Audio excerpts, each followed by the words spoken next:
Hello, Paula from Indonesia. Father Jojo, hello. Hello. How are you, Father? Very good, yes. Are you still there in IWD? No, I'm Indonesia, Father. Yeah, we see a lot of books at the back, so I wonder where you are. So before we start our session, friends, now we still waiting for others to join. We will start soon.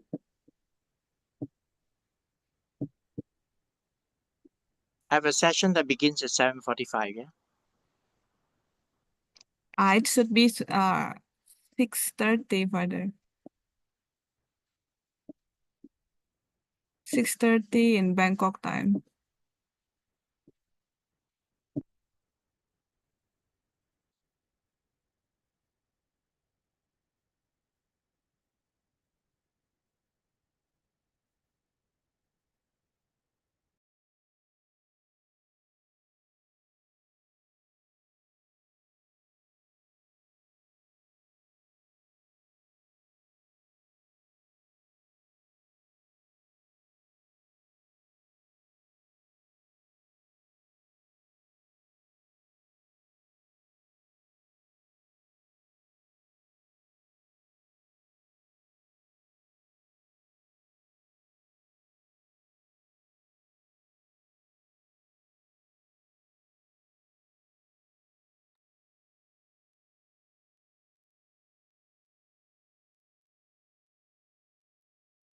Okay, let's start. Um, oh,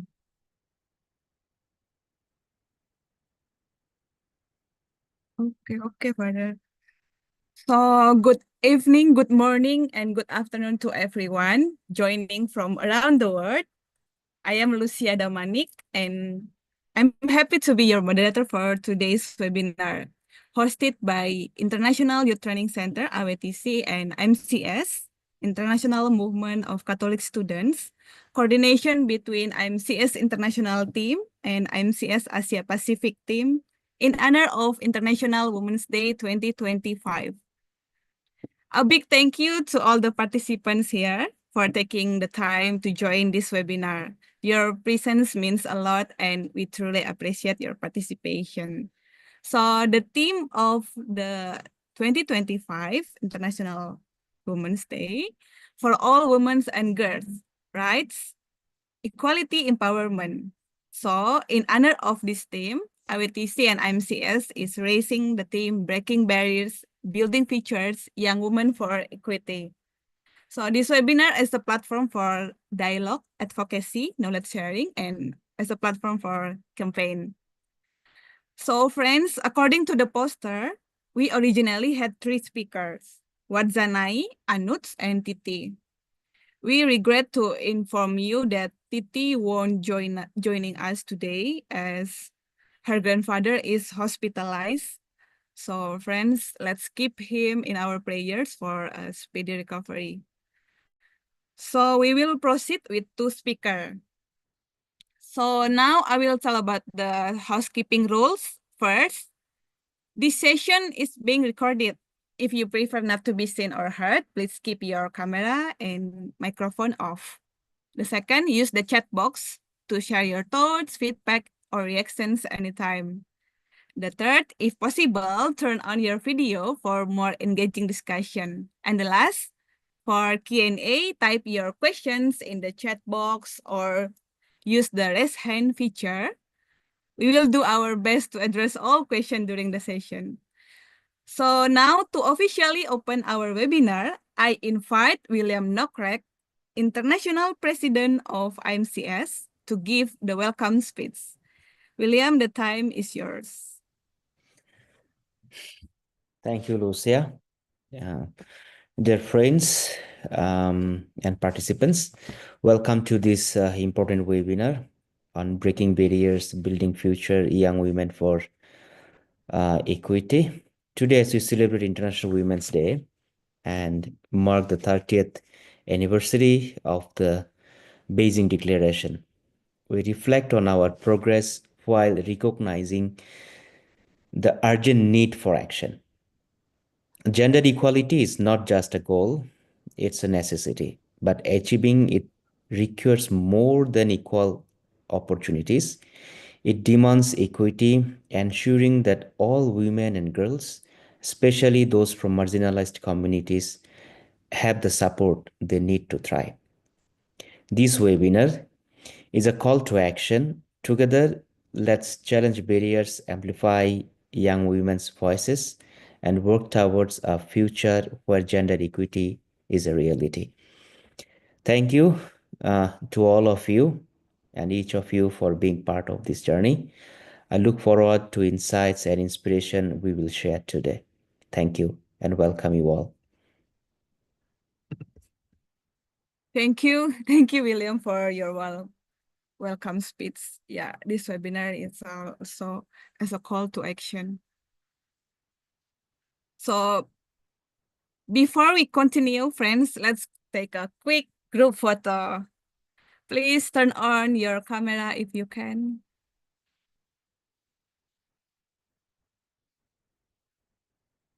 Maybe I invite Paula to take the screenshot. Okay, hello friends. Maybe Rema, Argo, Selen, Tony, others Yes. would you like to open your camera? Okay. Marian, Abi, Tony, silent. Okay, we count 1, 2, and 3. Once again, 1, 2, and 3. Okay, thank you guys. Okay, thank you, Paula, for taking the screenshot. Back to Lucia. All right, friends, it's time to begin the session you've been waiting for. So now our first speaker highlight how young women are leading change in politics, economy, and social movement. They are breaking barriers and creating opportunities for empowerment. Our speaker, Wadzanai G. Nyakabau, is a passionate advocate for youth, gender equality, and climate action. Wadzanai is a dedicated SUSI alumni and the Student Representative Council President at Catholic University of Zimbabwe. As a gender equality and climate change activist, strives to create meaningful change within her community to promote social justice and sustainable development. She will share her experiences and insight with us. So, Wadzanai, the Zoom time is yours. You have 20 until 30 minutes for your presentation. Hello, everyone. Thank you so much to our host. So my name is Wadzanai Gracious Nyakabao. I'm surprised that you have pronounced my name very well. Wow, well done. Okay, so I just want to say happy International Women's Day to all of you. This day is dedicated to honoring the achievements of women and advocating for gender equality. And our theme that we had from the hosts, is my video coming out well? Yeah. Yes, Oh, yes. okay, but it won't come out nice. Okay, that's all right. So, in this session, we are going to explore the vital role that young women are doing to create an equal society, focusing specifically on the contributions they are making in politics, economy, and social movements. So, in politics across the globe, many young women are stepping up to take different leadership roles. Just like myself, I stood up and took the presidential position. And also, they are bringing fresh perspective and energy Many young women have taken so many various roles, leadership roles in local councils and in legislative bodies as well. They are advocating for policies that promote gender equality and social justice. I can give an example. In Zimbabwe, we have the quota system. So in the parliament, the quota, only women are supposed to occupy that leadership positions, and they are also allowed to contest or to participate in the remaining two-thirds of the seats as well. So the women's engagement in campaigns has mobilized communities, leading to increased voter registration and awareness about crucial issues that are affecting women in different initiatives. We have different organizations. We can give an example of the UN Women that are doing an amazing job in trying to make sure that women access economic opportunities. They take part in leadership positions, and this shows that women have the power to change the norms and to challenge the culture norms that are existing within our cultures. In the economy, women have the role to break the barriers through entrepreneurship. Many women are launching innovative startups and addressing social challenges, contributing to job creation and economic growth. We have the STEM initiatives, especially in many countries, women are being encouraged to take these STEM subjects so that they can be innovative. They take part in creating job opportunities, not that they have to study. After studying, they have to look for other jobs. So women are actually stepping up, taking up subjects and degrees such as engineering and also social innovations as well. So they focus on sustainable practices and inclusivity, setting examples for future generation. Additionally, young women are increasingly seeking leadership positions within established companies. You can find a female boss nowadays is quite normal. Many people are taking part these leadership roles such as being the manager, being the boss, starting up your own business. So they are advocating for fair hiring and equitable workplace policies. Nowadays, there's also the issues of safeguarding.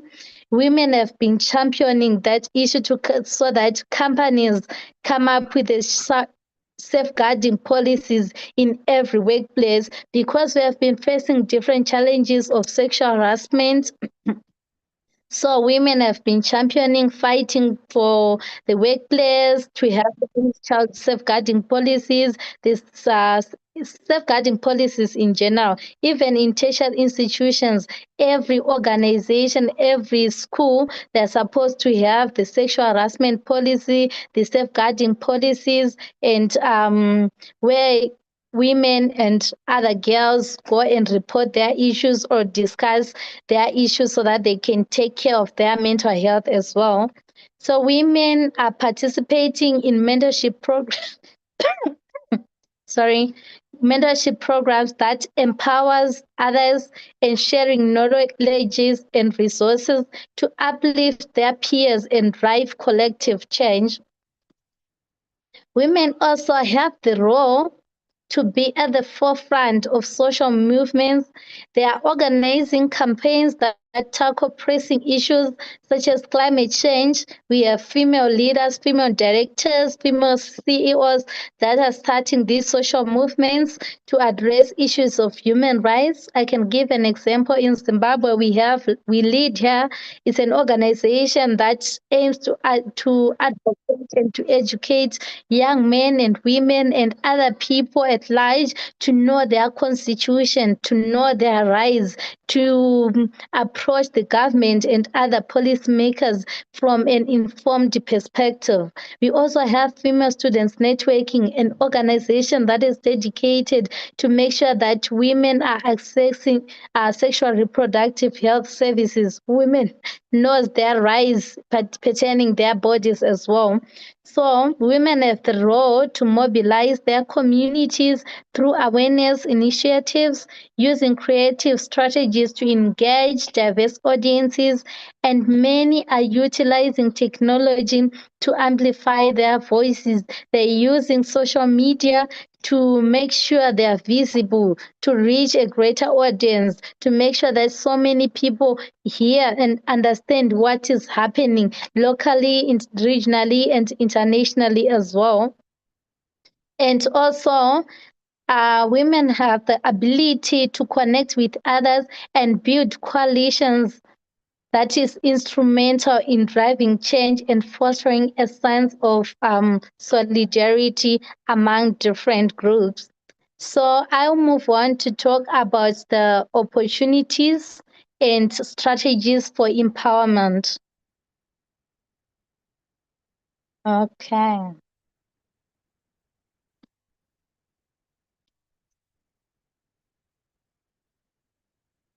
Okay, I'll move on to talk about young women who are driving change in politics, the economy, and social movements in different ways. Just to complement what I've been saying before. So, we have noticed that across the globe, young women are stepping up into politics, bringing fresh perspective and energy. Many young women have been taking different roles and leadership positions. So there's been an increase in the number of young women who are running for office and being elected to positions of power at a local, national, and also state positions. They are participating and they are also advocating for other women who are not in these leadership positions to make sure that the voice of those who are in marginalized places are being heard as well. And also, women are also taking part in grassroots organizations. We have other women who are actually dedicated and say, I'm doing my programs, my awareness campaigns in rural areas when no one reaches, when no one actually think of those people. In many developing countries, the highest population of the women, they're in rural areas, and we have few organizations that actually raising awareness, making women that they know their rights. That's why there's been an increase in the issues of gender-based violence. But through these organizations that are dedicated to spreading awareness to rural women, we have so many people who are doing grassroots campaigns and they are mobilizing communities, which resulted in different results, such as increase in voter registration, awareness about women's rights, and reports about gender-based violence. Back then, women, even in some areas, it's not totally done or it's not completely well right now. Women used to say if someone beats him or her, they might not even go to report the police station because they know that it's the breadwinner. So how can we report to the breadwinner? What if he goes to jail and you start to suffer? But right now they are aware of their rights and the consequences that comes along with that. So we have seen different reports and increase in the number of women who are reporting issues of gender-based violence and who are standing up for their rights, challenging the social norms and other issues that are affecting them. And also in regards to the economy, we have seen that young women, as I say, that they are taking different initiatives, they are being innovative, they are participating and they're starting their own business that is contributing to economic growth and innovation. their ventures of also focuses on social impact and sustainability, addressing gaps in market. So we can say different women who are CEOs who can actually innovate something, come up with an innovative ideas, not just to say women are good in art subjects, humanities subjects, social sciences. No, but right now we can see an increase in the number of women who are taking part in innovation, coming up with innovative ideas, generating employment for other people, and also employ other male counterparts. We are seeing that as long even if we are also advocating for gender equality, we have noticed that including men in those conversation, it actually helps because that man, he has a mother, he has a sister and stuff, so they will understand that the rise of a woman does not mean the fall of a man. They actually understand where we are coming from. And also we have seen an increase of women who are financial literate and they're advocating for economic empowerment initiatives, helping others to gain skills and promote independence and self-sufficiency. We have a number of organizations who are working to provide financial literacy and financial guidance to women so that they can achieve, they can excel and be able to earn money for themselves to reduce the issues of gender-based violence and inequality. Uh, Now I'm talking about the issues of social movements. Young women are also at the forefront of social movements, organizing campaigns that tackle pressing issues that are affecting, such as SRHR, the abuses of women's rights, especially in regards to SRHR, sexual reproductive health services, and also in health system, and also in climate change. So women are taking part these leadership positions that starting their own movements. They are all mobilizing their communities through awareness initiatives, using creative strategies to engage diverse audiences, such as the use of social media. Right now, we can see different organizations, social movements that are working, that are women led to advocate for women's rights. I know in other countries, most of the countries, they have the gender commission that is there to help and assist the women who are rising, who are starting these social movements. And also we have the human rights lawyers. They are there to protect the social movements that are being started with women because they understand the challenges that comes with starting a social movement. Whereas being a woman, you understand. And also, it, young women are also organizing events and workshops to create network opportunities and to support one another and to empower individuals. This helps to foster a community that is engaged in social change. So, the participation of women in social movements is actually important in shaping the landscape, the economic structures, and the social movements of today.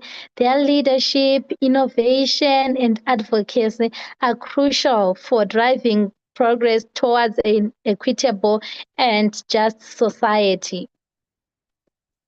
I'll move on to talk about the empowerment of young women, which involves creating opportunities and employing strategies that foster their growth and leadership.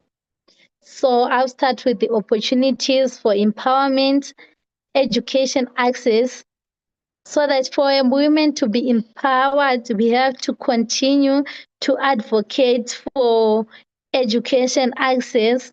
We still have a lot to do, especially in rural areas, the marginalized society that believe that the only boys should be sent to high schools is still there in some societies. I can give my examples. I had to stand firm, and my mother used to believe in education a lot. That's why I excelled to be in tertiary institution. Otherwise, the whole society, I can say, it's actually breaking news that I'm in university. So it's something which is still happening. The issues of lack of education, early marriages and stuff. So we have to keep on advocating for affordable and quality education. They might get the education, but is it quality? Is it matching the current trends? Is it matching the issues of innovation which is happening right now? Do they have the facilities to be innovative? Okay. And also, we have to try by all means to ensure that to advocate for scholarship and grants that aims at you young women to keep on doing like what organizations such as FAWES are doing to provide support, to provide scholarship for young women who are financially who are facing financial challenges, financially instability, and also for programs to support STEM education and career path. We have to make sure that we educate the young women the importance of taking these STEM projects, these STEM subjects. Many women they tend to say, "Oh no, maths, biology, chemistry is for the men," and the men actually brag about it and say they're the intelligent one. So we are losing so many potential, so many talents, so many people who can actually bring change, who can start businesses, who can start generate employment. So we have to advocate for accessible education and for scholarships and grants that aims to support young girls and young women as well. We also have to provide mentorship programs, pairing young women with experienced professionals in their field. We have so many people, so many young people who are graduating, but in many developing countries, we know the high unemployment rates. Women, they do have the degrees, but after graduating, then what? They don't even know who to approach, especially someone who is coming from rural areas. They don't even know who to approach, who to engage. So they need to be exposed to different opportunities. So if we expose one person, let's say from every state or province, they will come back and empower and share their beautiful stories to their peers, and they will understand that it's possible to do something meaningful. What they are doing, they're starting small and they will keep on rising. So it helps to motivate someone if we try to make sure that we connect these young women and industry professionals so that they can network to promote peer support and encourage good career path. For leadership roles, we still have a lot to do. We have to encourage participation in student governance. Many women they shy away, especially to take the presidential position or the chairperson position. All they know is they have to take the vice chairperson or the vice president's position. They don't want to be at the forefront. They are scared. So we have to keep on empowering them with the skills that they can do it. They can take the presidential position. They can be community leaders. They can be the board chairpersons as well. So we have to also to train the young women the issues of public speaking, the issues of negotiations. They have to have these negotiation skills so that when they get exposed to positions of leadership, they know how to convince someone, how to express themselves, how to share their leadership skills, and also entrepreneurial support. You have to provide access to funding, incubators, and resources for female entrepreneurs. We have so many inspiring women entrepreneurs, but they don't have the capital, they don't have the support. So we have to try by all means to make sure that these women are empowered and they are supported and they are being provided with the business skills, marketing, and financial literacy. And also in terms of political engagement, we have to initiate or to encourage young women to run for office or engage in local governance. In many local governance, many women, they want to start big. So we have to try by all means to make sure that these women, they start where they are, to provide advocacy, campaign strategy, and public policies. They take these leadership positions. So strategies for empowerment, we have to make sure that we spread awareness campaigns, skills development, and networking opportunities, community engagements, and advocacy and policy change. So, in conclusion, I just want to say empowerment begins with education. So, we have to educate these young people.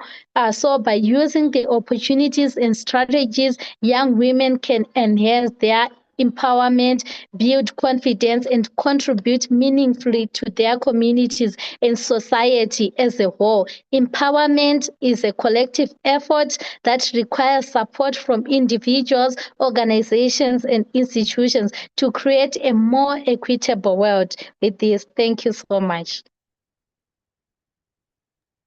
Thank you, Wadzanai, for your insightful presentations. That means a lot. So I conclude that so many things that we can do to take action about the woman empowerment, especially in the local, regionally, and internationally. So you mentioned also, women also have so many opportunities to being as a leader, to create social impact, to take action in social movement, sustainability. And you mentioned also the strategy to take action is spread awareness of by campaign through community engagement and empowerment with education. That's really meaningful. Thank you for your insightful presentation. Now, friends, we move to our next speaker. Gender equality is not just a woman's issue. It requires support from all. In this session, we will explore how men and young people can advocate for women's rights and promote inclusive leadership. Our speaker, Anuj Bandari, currently works as the program officer for communication at Arrow. He is a public health graduate based in Kathmandu, Nepal. Over the last 8 years, Anuj has engaged in various capacities within SRHR, public health, tech, and content creation. He strongly believes in feminism and equality. He was one of the board members of an organization that works to support women, children, and girls in reaching their full potential in life by improving their overall health and nutritional status. So, Anuj will share his thoughts on allyship and collaboration. Anuj, the Zoom time is yours. Thank you so much, Lucia. Hello, everyone. Good evening from Nepal. I am Anuj Bandari. I work for the Asian Pacific Resource and Research Center for Women, Arrow. And thank you for having me here today. Happy International Women's Day to everyone. Arrow is a women's rights-based organization. We work across Asia and the Pacific, and we work for women, girls, young people in all their diversity. Now, you might be thinking, I mean, some of the spoiler has already been given out by Lucia just now on what I'm about to talk about. But you might be thinking, what is a man doing at a Women's Day event, right? It's a valid question. So I would like to say that I'm not here to talk for women and girls in all their diversity, but I'm here to talk as an ally that supports the women's rights movement. And you know what? Let's start by talking about a movie. Has anyone here watched a film that was made in India? It's a Malayalam film made in India. It's called The Great Indian Kitchen. Has anyone watched the film? Can I see a raise of hands? Okay, if you have not watched the film, you should definitely watch it. The Great Indian Kitchen, it's available on YouTube as well. They have English subtitles, so you can watch it like today. Just watch it today, you'll get like yeah, it's pretty annoying and it's pretty, damning at the same time because it tells us about this story of a newly married woman who has to handle everything in her new household, right? She has to look after cooking, she has to look after cleaning, she has to do all the household chores while she had a dream of being a dancer, teaching young people dancing and everything.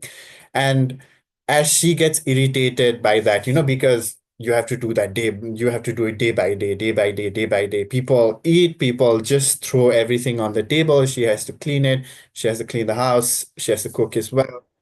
Then there comes a scene where two men are talking to each other, and she and someone else talks about, how they have to do everything on their own. And the men, being men, get irritated by the lead actress mentioning, okay, you know what? The men are going to cook today. We are men, we'll to cook. And everyone around them like hypes that up, right? Wow, men cooking. Oh my God, so cool. And as the day ends, like, they have their food and everything, and everyone leaves the house. And then there's the actress who goes into the kitchen. She sees everything everywhere. They've not cleaned at all. They've just cooked. They've thrown everything around the kitchen and they've just left. That's how the dining table in the house looks like as well.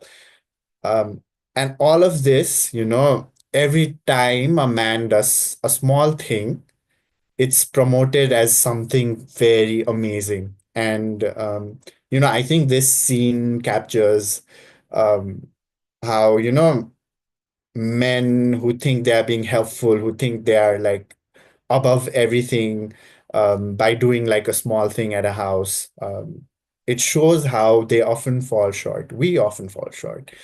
It highlights how, cooking something is considered very significant while overlooking everything else, right? There's the cleaning part as well, there's the other part as well, and that needs to be done every single day, not just like you cook something once, that's fine, right? And I feel like it reveals how an understanding of gender equality is like around us, at least in Nepal. And I think this example spans across the Asia Pacific as well. So it's quite sad that, that is the case. And if you look around the world, we've always believed that, our generation would be the one to change everything for good. We will be that generation that brings equality amongst all people, regardless of their race, regardless of the gender, regardless of their sexual orientation, regardless of the gender identity, everything. However, if you look at social media right now, if you go into this app called X, you will see how misinformation and disinformation is very rampant. And young people are losing their way in choosing their role model who, like, talks bad about women's rights, who believe that, being aggressive towards women is the way to go. That's how social media looks right now. I see that happening. I see people around me believe that as well. So it's pretty sad, the situation. However, we should not be discouraged, because there'll always be a time when you have to face hardship. We have to face hardship, and we should never let challenges define us. We should use it to fuel us forward. We should use it for meaningful changes. And as men, you know what men need to do. I mean, I have solutions here for men, but please feel free to share your own things on the chat as well. Uh, you know, Men as allies need to contribute to an equitable world. And we need to take that from a ground up, right? It depends on the individual and then society, then the government, maybe, then worldwide, maybe.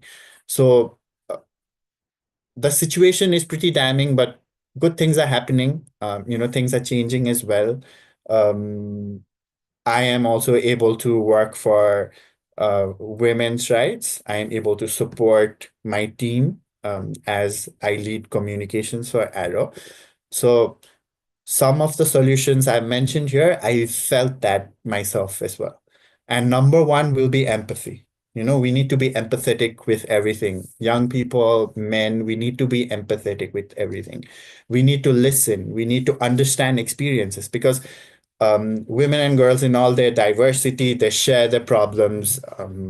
They talk about what's happening, but we always undermine that by saying, oh, that's nothing, this is happening around the world. What does it even mean? Something like that. But we need to be empathetic. We need to listen. We need to understand experiences. And we need to look at the world through their eyes. We need to listen because we always forget to listen, right? And then we choose to mansplain. Oh, this is how you do things. This is how you ride a bike. This is how you do this. This is how we do that.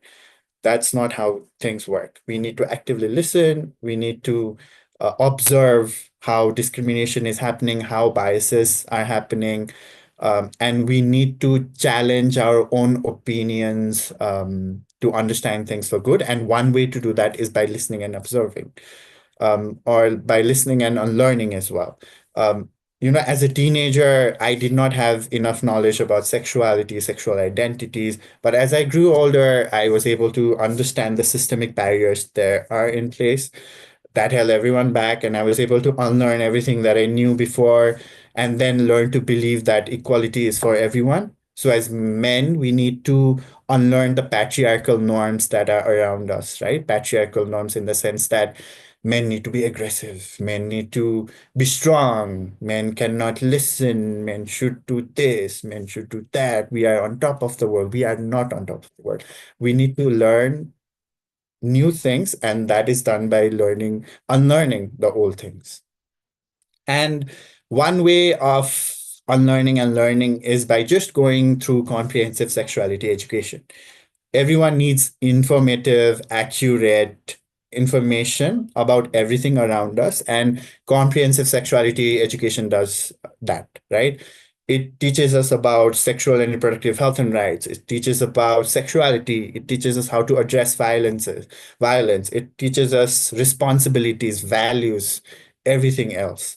So as men, as young people, we need to learn comprehensive sexuality education, and this will be essential in promoting gender equality and having this equitable world for all.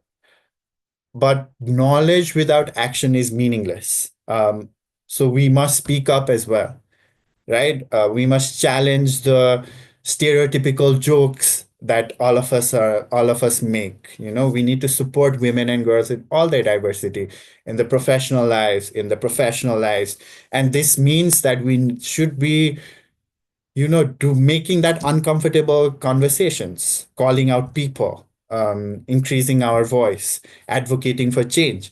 And us as young people, even if it's on social media, we need to go on social media, even if it's sharing a meme about, how men mansplain, it's fine. We need to do that. It will not maybe solve inequality just now, but it will create that space where we can start conversation as well, and not just amongst us who believe in equality, but people who are on the other side as well. We need to have that conversation, and us young people, the speaker before us also talked about this, social media, very important. So we need to start that conversation. And we also need to recognize what women and girls in all their diversity have to go through, right?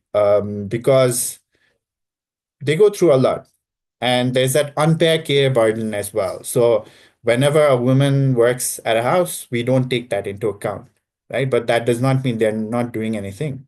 They're doing a lot of things, but that goes under the rug because it's unpaid care.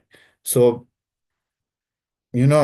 we need to do something about it. Young people and men, everyone, we need to do something about it. And that doesn't mean we just go and clean our spoon once in a while or just, cook once in a while. It means that we share the load.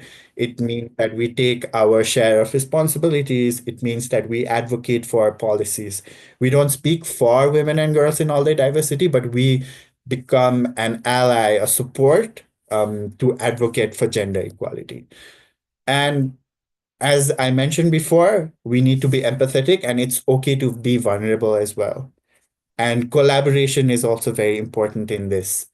And, it's not a joke, right? Gender inequality is not a joke, but people make a joke out of it as well. So it has real life consequences. People go through a lot every day. So it's impacting their health, their reproductive health, their sexual health, their economic well-being. So we must work on it. And we need to always remember that, sexual and reproductive health and rights is not just about justice, it's about human rights. It's about ensuring human rights for all. So every woman has the right to control her own body and make her own choices about health and well-being. So we must be a support as they do that. And even I am able to learn all of this every single day. We must learn new things every day about gender equality, right? And I'm very grateful towards the organization that I'm representing, the organization where I work, which values intersectionality as well. It's reflected across all our work, and we are very inclusive with what we do. Um, Young people are taking the lead every now and then. I think some of you were at the APFST last week, before the APFSC, the Asia Pacific Forum on Sustainable Development. 549 young people came together from 34 different countries and territories to create this call to action, right? So it's very important that, we learn new things, we collaborate together, and, we learn and unlearn. And yeah, that's about it. But I'd just like to give one example as well, diversity in thoughts. It's also very important because so there are like 6,743 wards in Nepal. Ward as in, so there are like different municipalities, and under each municipality is a ward.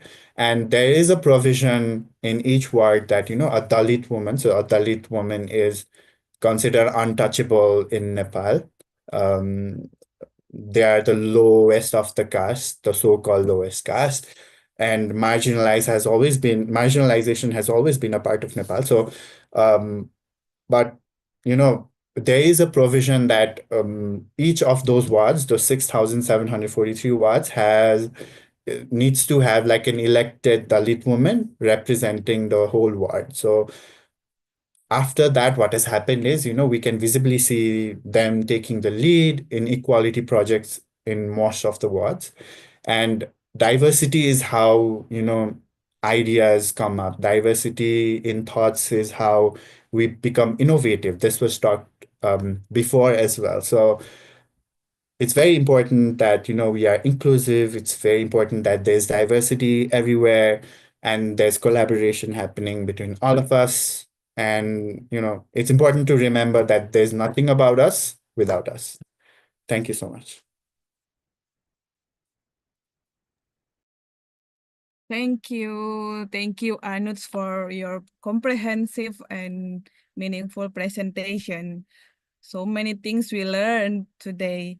So as a woman and also for men, we need to active listening, observe how discrimination is happening now, and also about the patriarchal norms. You also mentioned about the gender equality. We need to learn new things.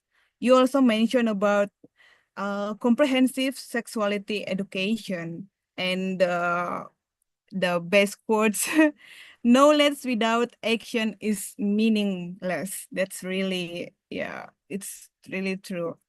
And you also mentioned become an ally. We need to advocate for gender equality. So, Anuj also mentioned that the important things is collaboration and diversity. From diversity, ideas will come up, become innovative. So thank you so much, Anut, for your wonderful presentation. And now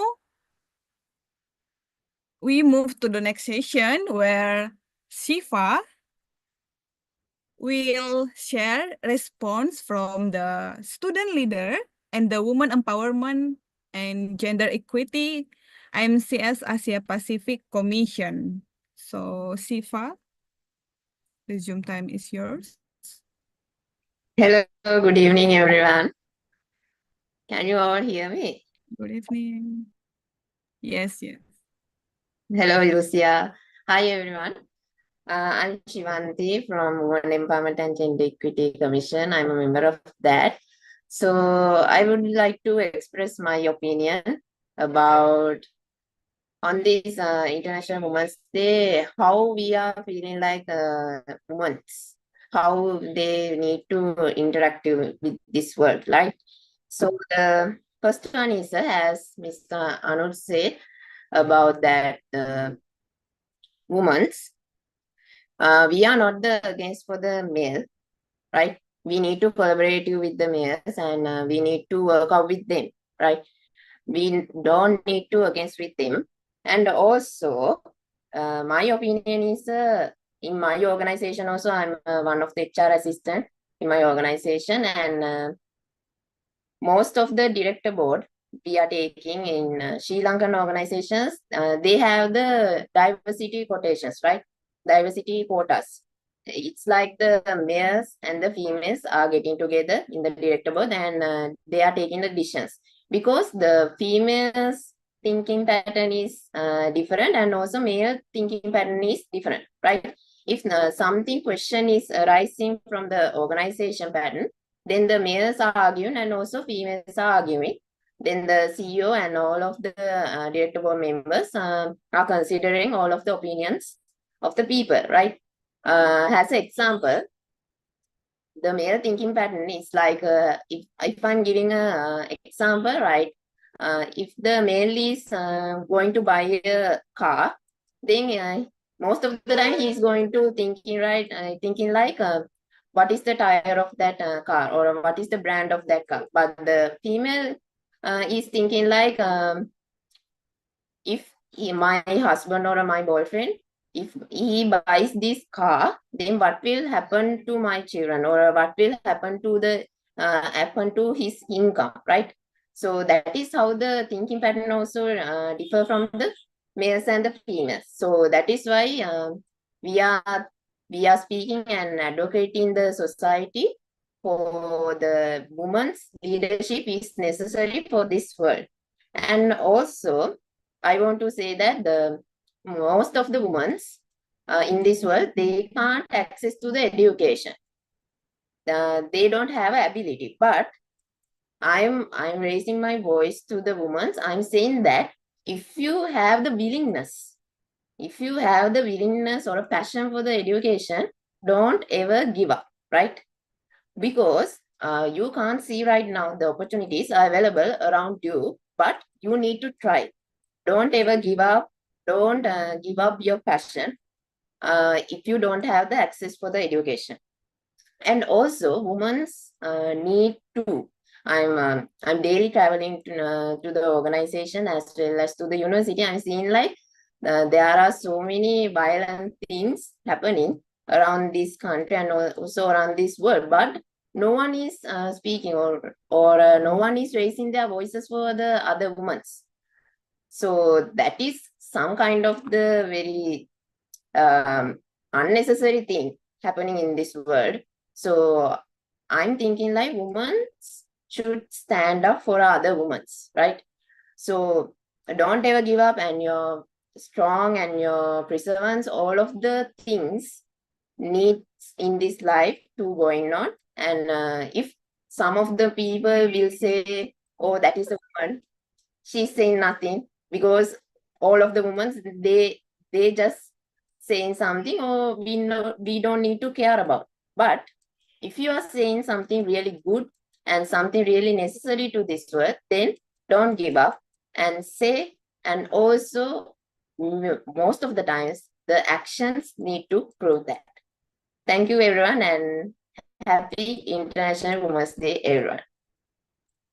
Thank you, Siva. Happy International Women's Day. I totally agree to you that we are women and men not compete, but we need to collaborate also to take action for the advocacy for the better world.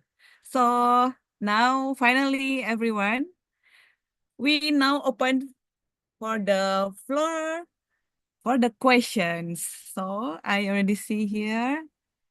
That's a question from Brian Geronimo in the chat box. Friends, you also can raise your hand for the questions. So the question from Brian Geronimo. Hello everyone, I'm Brian from IWD Asia Pacific. Thank you for this webinar. I didn't hear all the presentation due to my internet problem, but thank you for this fruitful conversation. It's very timely. Just want to know if you have analysis on gender pay for workers, and do you know why is this happening? Because in the Philippines, for example, some women workers receive low salary than men, especially in the factories. Maybe you can also share your insights on this. Thank you.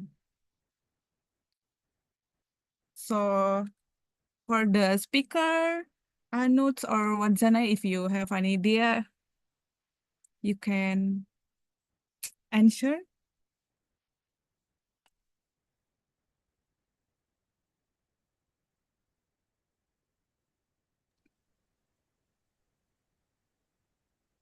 Hello. Okay, thank you Yes. so much. I'm actually surprised that it's still happening despite having the policies and everything that are protecting women. But thank you so much for sharing. Now we know it's something which is still happening, something that we have to advocate for. So, isn't it the problem that many women, maybe especially in the factories, they are taking underpaying jobs or jobs that are not being valued that much, or they're operating from the back. They're not being at the forefront. They're not taking the leadership positions or other influential positions where they can actually decide on the pays and everything.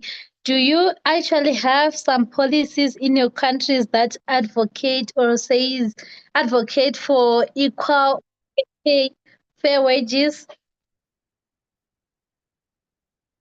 Maybe it might be the challenge of lack of policies. So, as activists, I think it's our job to actually advocate for these fair wages. And these issues of advocating for fair wages, it requires us at the individual level, the organizations, and to engage other influential people, other policymakers, other parliamentarians, so that they can stand on your behalf. They can represent you in the parliaments where these discussions about unequal fair wages are being discussed. It's something that can be decided. Something that can be debated upon so that you can come up with the policies that prevents, that encourages equal and fair wages for everyone. Because being a woman doesn't mean I need to be paid less. We are doing the same job. If you are doing the same job, I think you need policies that address those issues. That's my contribution. Thank you so much. Thank you, Wadzana, for your response. Hopefully it's answer.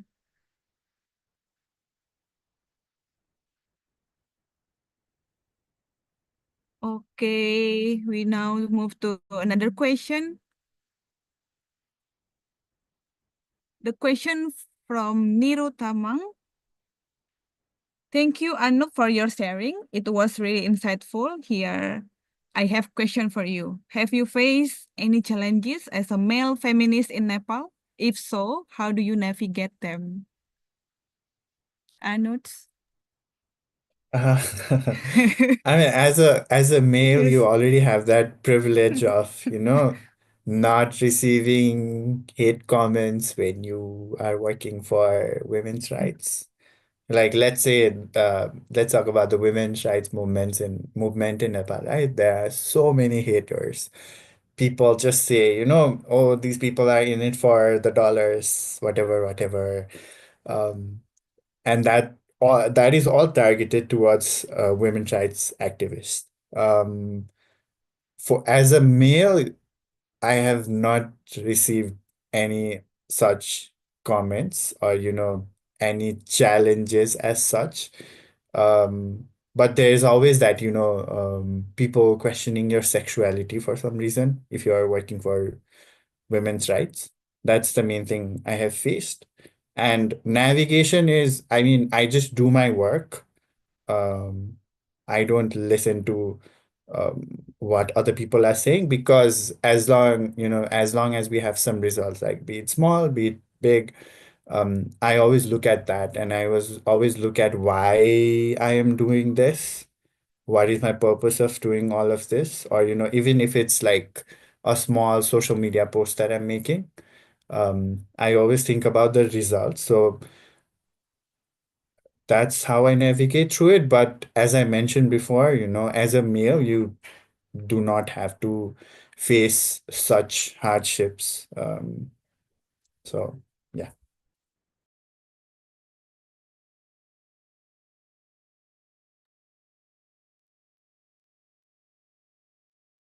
Thank you, Anuj, for your response.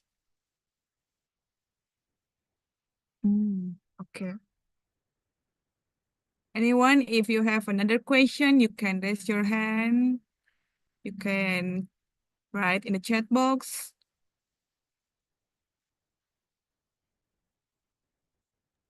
Also, one more thing, the speaking Yes. up also has helped me. Like speaking up, even if, people are just trying to berate you or put you down, speaking up has also helped. After that, people listen, actually.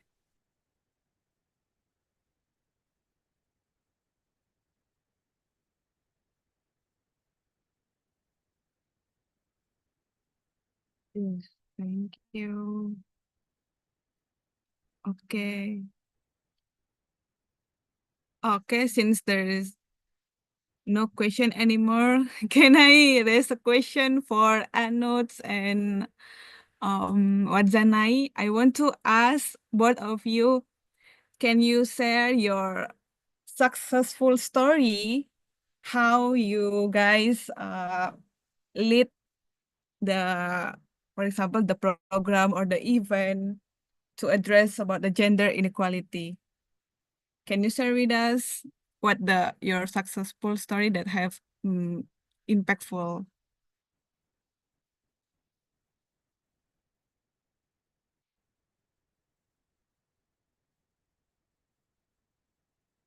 How about Wadzanai? Maybe you ever experience on that? Okay, sorry, I didn't hear you. Can you please repeat the question? Yeah, I asking that. Do you have a successful story for making like a program event about the gender equality? You may share your story to inspire us.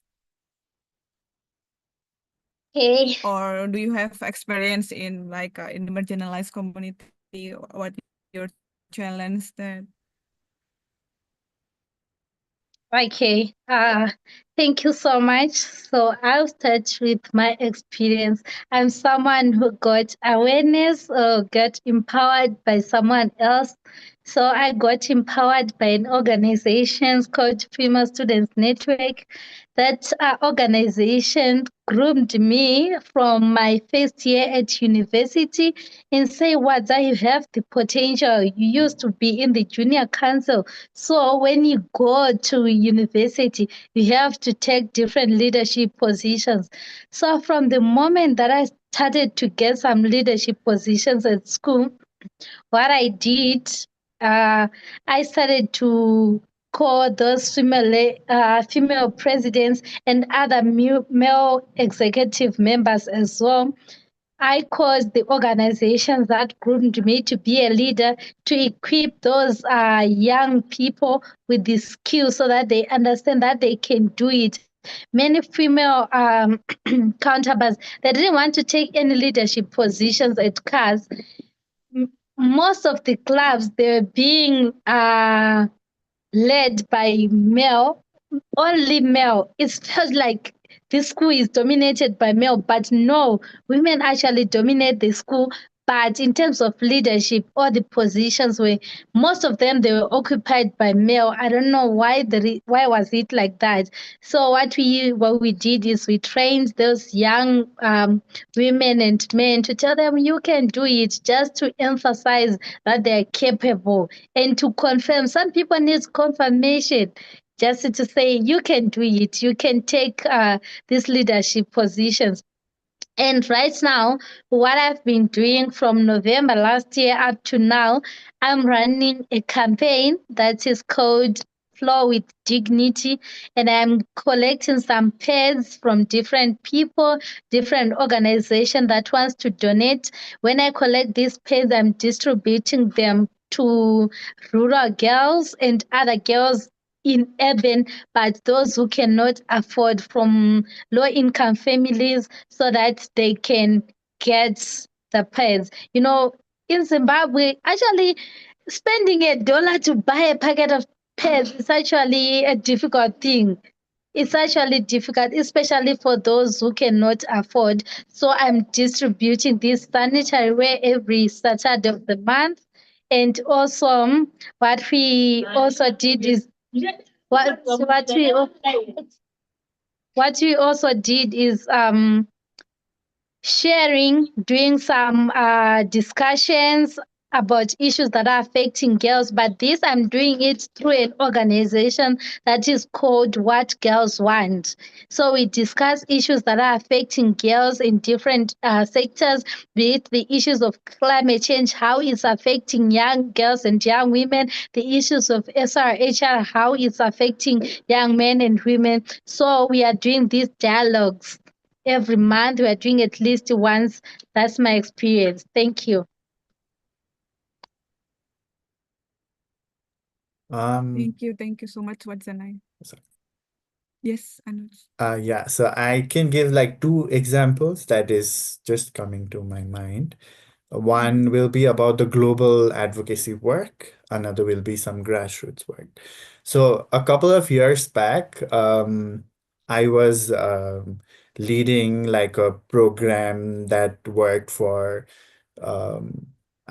leading in the sense that, we had a whole team of people working on uplifting the status of young girls and young women.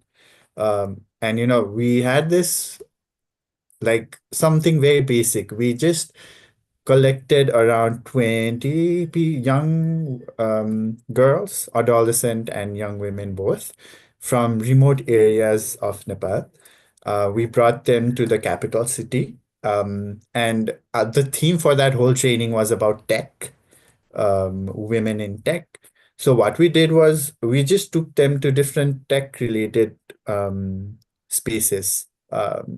So one, we took them to like a TV company, another we took them to like an e-commerce company, another we took them to like a women-led, women-run IT company. Another we took them to a YouTube studio which was led by a woman. And we did that for like 3 or 4 days. So they just went there, they talked to the people there. They were able to see how things were run. And at the end of all of that, you know, a lot of them were very inspired by it. And they were even telling us how now they want to become a journalist, how they want to, you know, work for such and such company, or they want to start their own YouTube channel. They want to do TV journalism as well. So for all of that happening was quite amazing for me. They were very young, so they are probably like still studying or something. But I know one example where someone is studying tech right now after all of that. So I would consider that a success story. Another one of in the global scale is so something that, you know, if it interests you, you can just go to the internet and like search for Pact for the Future. So Pact for the Future was this document that all countries that are linked to the UN came together to endorse. It constitutes of steps and ways we can achieve sustainable development, like let's say the Sustainable Development Goals, for example, and beyond that as well. So um, it's like a guidebook for all countries on how to achieve sustainable development that was endorsed by everyone last year. And in that document, so there were different drafts of that document. The final one was endorsed in September, I think September, October, around that time. But there were different drafts before that. And I was able to talk to um, the government of Netherlands and the government of Jamaica, if I'm not wrong, because they were leading that whole process as well.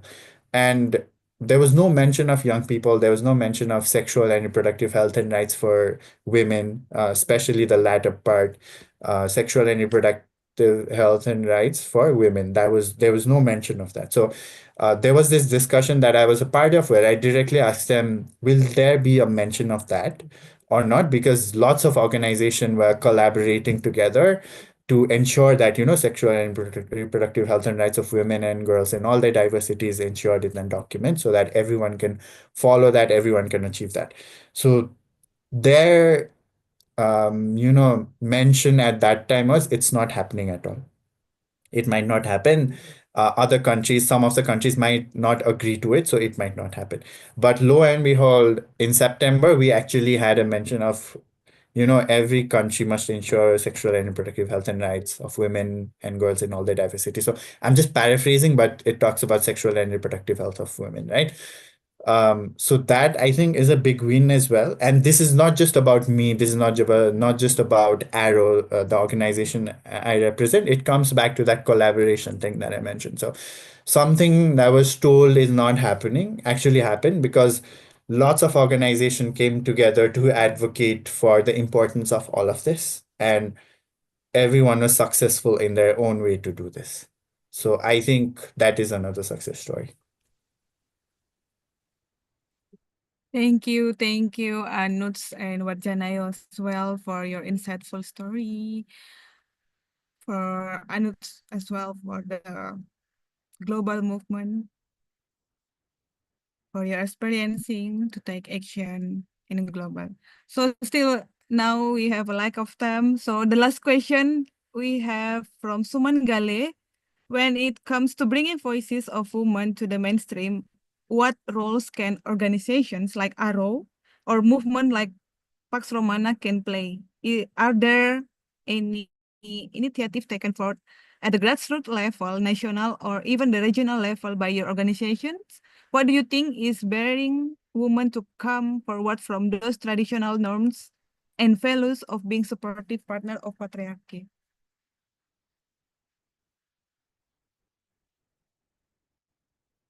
And Anuj maybe can answer this one. Yeah, sure. I'm just thinking how I should answer this. I'm reading the question as well.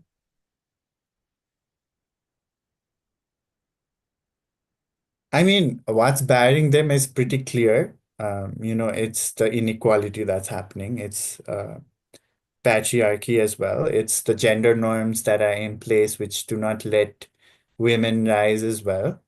Um, so what needs to be done is, I mean, all of us need to come together. There are lots of work happening. I cannot explain each and everything that is happening here.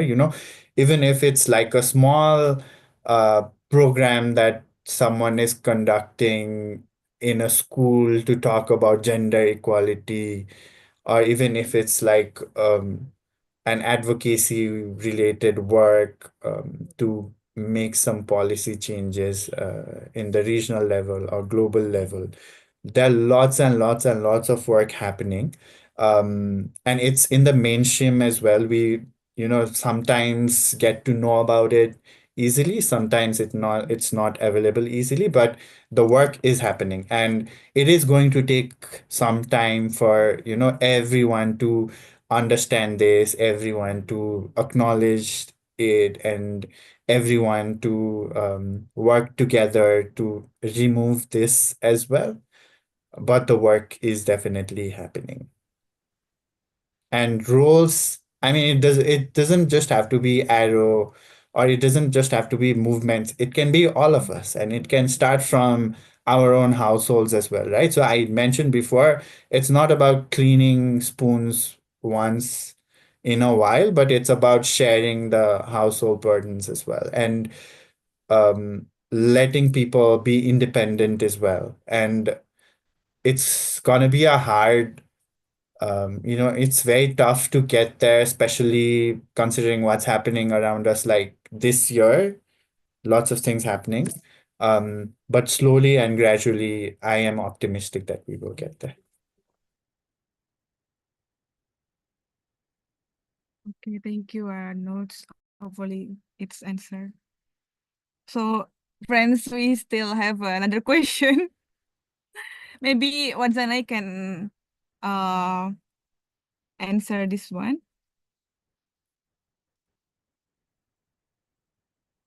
So it's from Monira Guinto.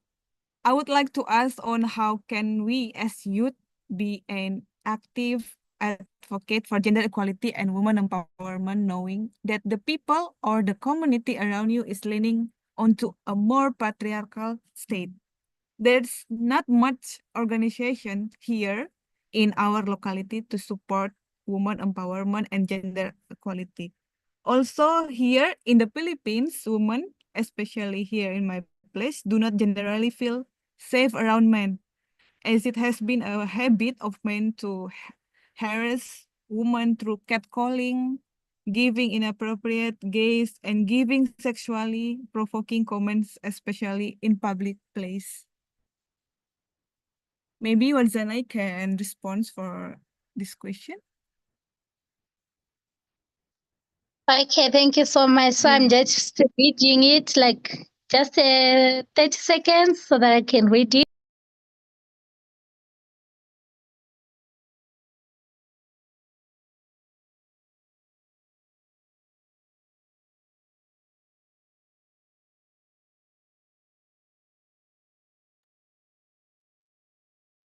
Warzanai, are you still with us?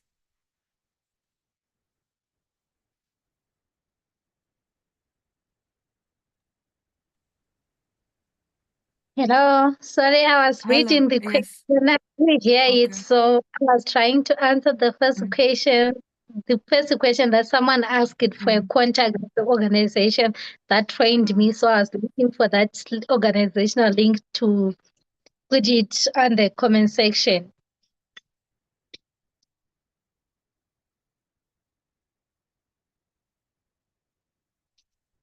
Hello? Hello? Yes. Can you hear me? Yes, yes. Yeah. Okay, thank you We so can hear much. you. Yeah. Mm. Okay. So as young people, what we can do is we do not have to wait to be at the influential positions and stuff. What we can do is we have to start small, start where we are. We have to look for influential people. We have to look for influential people who can assist us in advocating for these things.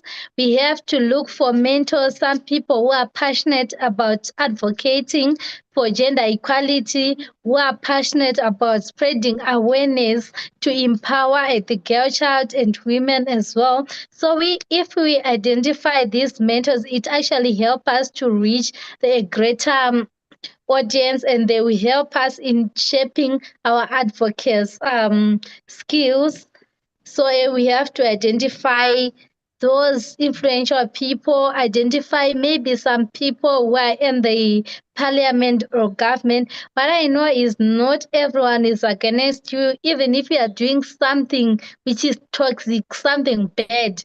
Not everyone is going to be against you. So this one is actually a good thing. So you can approach someone from the parliament, someone who is into decision makings, who can assist you in starting these youth organizations that advocate for gender equality, or you can approach your community leaders. Like, you have to engage them and show them like the advantages of empowering the girls, the advantage of making girls go to school. They will understand if you engage them respectively, not that you are trying to challenge them. So identifying the right people, the key stakeholders who can spearhead the initiative, who can mentor you, who can give you maybe some resources on how to spread the awareness. You also need some resources, right? So you need other people. Or you can actually start on social media. If you start on social media, trust me, if you reach a greater audience, tagging these organizations, maybe UN Women and other organizations that does something like gender equality, advocating for women's rights, if you tag them and if people are liking your page, and you can try to mobilize them to meet in person, or you also engage your community leaders, it will help you. That's my thoughts. Thank you. Thank you, Wadzanai, for your response. Okay. Thank you for all our speakers. That's really inspiring us for this International Women's Day. Let's celebrate, support, and empower each other every day. So now we move to the next session, as this program is led by Asia Pacific Coordination Team. Now I invite Suman Galet to deliver the closing remarks.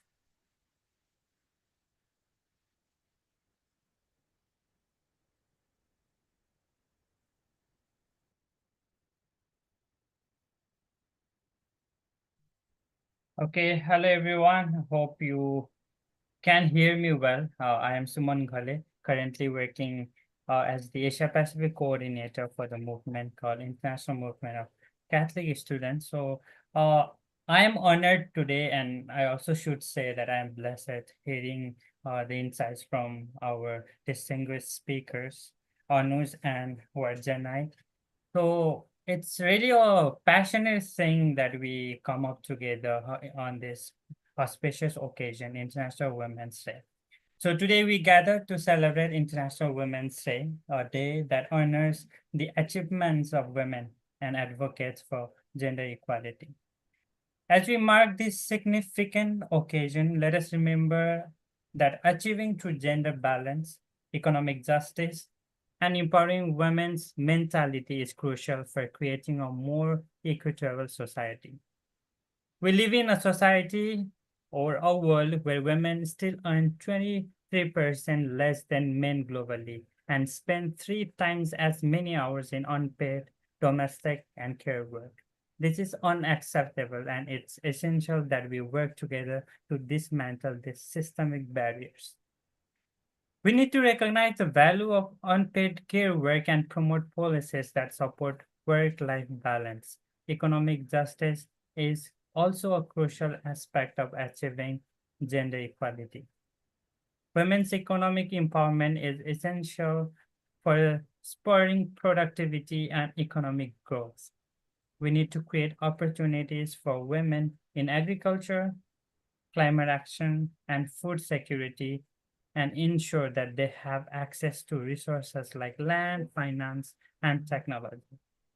Moreover, Pope Francis reminds us that women's empowerment is not only a matter of equality, but it's also a necessity of today's world. He emphasizes the importance of overcoming the machismo culture that perpetuates inequality and violence against women. As the United Nations Secretary General Antonio Guterres said, achieving gender equality and empowering women and girls is the greatest human rights challenge in our world today. So let us rise to this challenge and work together to create a world where women and girls have equal opportunities as men, equal pay, and equal respect as well. So let us celebrate the achievement of women today, but also let us recommit ourselves to the ongoing struggles for gender equality.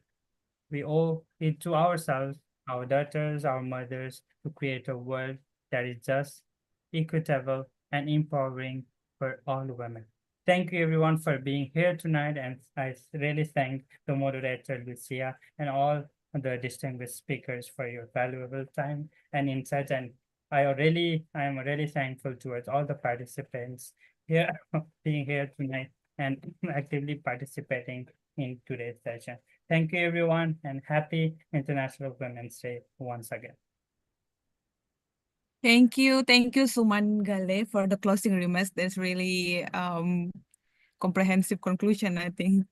And I also thank you to our speakers for your valuable insight and to all the participants for joining this webinar. I also want to say thank you for those working behind the scene, Paula, Nero, Berta, Siva, Rochelle, Balbia. You guys working truly hard for make this successful webinar. Before we close our session, shall we have a group photo, friends? Please open your camera. Let's take a group photo now.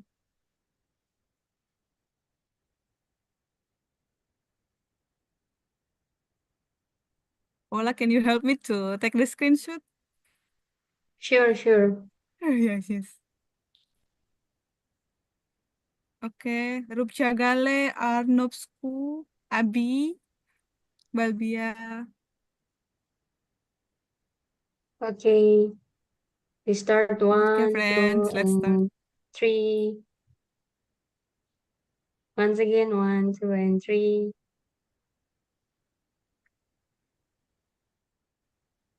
Okay, thank you.